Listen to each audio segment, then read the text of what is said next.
নমস্কার বন্ধুরা, আজ 12ই জানুয়ারি। আজ এসেছি পাতালেশ্বর বাবা বিশ্বনাথের মন্দির। তো এখানে এসে ভালোই লাগছে। আজকে ছুটির দিন, ভাবছিলাম যে লোকজন হবে কি হবে না, তো মোটামুটি লোকজন ভালোই আছে। আমরা প্রবেশ করছি আর কি, আমরা ঢুকছি মন্দিরের দিকে, আস্তে আস্তে এগোচ্ছি। তো সেক্ষেত্রে বেশ ভালো ভিড় হয়েছে। আমি তো প্রত্যেকটা ভিডিওতে যেমন বলে থাকি যে না, আমি এখন এডিটিং শিখিনি, তো সেক্ষেত্রে টানাই করতে হচ্ছে আমাকে, কিচ্ছু করার নেই। শুরুটা তো করি আপাতত, তারপরে এডিটিং শিখে আপনাদের সামনে খুব ভালো মতো প্রেজেন্ট করব। জানি আপনাদেরও দেখতে হয়তো ভালো লাগে না, কিছু করার নেই। তবুও যারা দেখছেন তাদেরকে অজস্র ধন্যবাদ। আমার কথার মধ্যে অনেকটাই হয়তো মানে এডিট করতে পারলে হয়তো বাদ দেওয়ার মতো প্রচুর ছিল, আপনারা সেটা বলতে পারবেন। কিন্তু যেহেতু আমি একদমই করতে পারি না, সেক্ষেত্রে আমি এটাই চেষ্টা করছি যে এইভাবেই কীভাবে শুরু করা যায়। এই যে আমরা মেন মন্দিরের দিকে চলে এসেছি, এখানে বিশাল বড় একটা বটবৃক্ষ রয়েছে। তো এই হচ্ছে পাতালেশ্বর বাবা বিশ্বনাথের মন্দিরের বাইরের থেকে আর কি। আমি যেহেতু এডিট করতে পারি না, তো সেক্ষেত্রে আমাকে একটানাই করতে হবে, তাই আগে মন্দিরের বাইরেটা দেখিয়ে নিই, তারপরে মন্দিরের ভেতরে আস্তে আস্তে প্রবেশ করব। বেশ ভালো লোকজন এসেছে, প্রচুর লোকজন।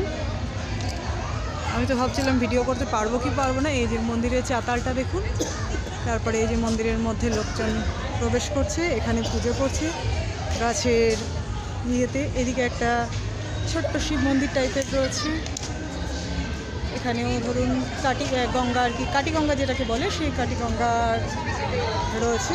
এবারে আমরা মেন মন্দিরের দিকে উঠছি। ঠাকুরমশাই পুজো করে বেরোলেন আর কি, তো আমি মন্দিরে উঠছি।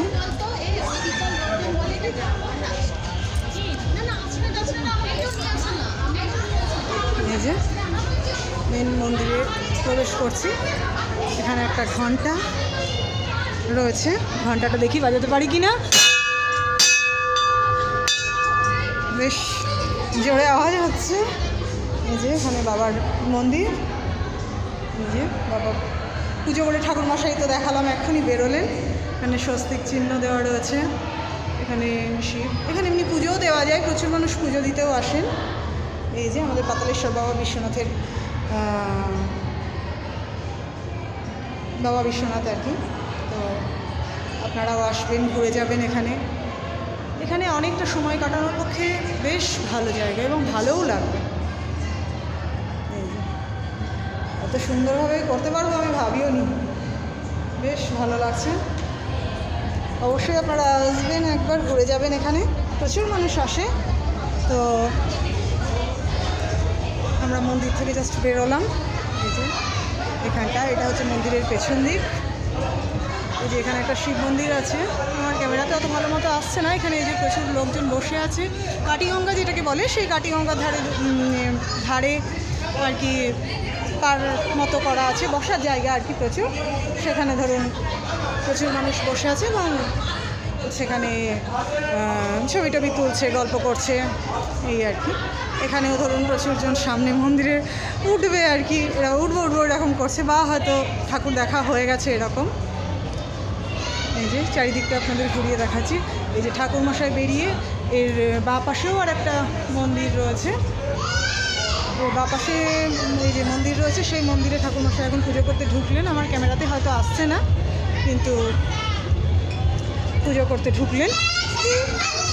তো এই যে ঠাকুরমশাই এখানে পুজো করছেন বসে। এদিকেও প্রচুর মানুষজন রয়েছে, যে গোটা মন্দিরটাই আপনাদেরকে ঘুরে দেখালাম। কেমন লাগলো জানাবেন। এখানেও প্রচুর মানুষজন রয়েছে। এই যে এখানে একটা স্নানঘাট মতো করা আছে, যেটার নাম সারদা স্নানঘাট। এখানে জল টল ঢালে। এই সারদা স্নানঘাটের পাশেও ধরুন একটা শিবের পুজো টুজো হয়, এরকম রয়েছে আর কি, লিঙ্গ টাইপের। তো এই যে এটা হচ্ছে সারদা স্নানঘাট, এখান দিয়ে লোকে স্নান টান করতে যায়। অনেকে এসে এখানে স্নান করে তারপরে ধরুন পুজো করে। এখানেও একটা গাছ রয়েছে, প্রচুর বাচ্চারা এই যে স্নানঘাটে যাচ্ছে।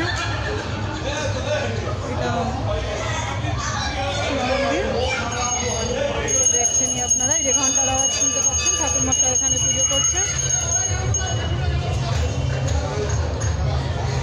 দেখানোর তো অনেক কিছুই আছে, কিন্তু আমি যেহেতু এডিট করতে পারবো না, তো সেক্ষেত্রে আপনারা বলবেন কীরকম হয়েছে, এবং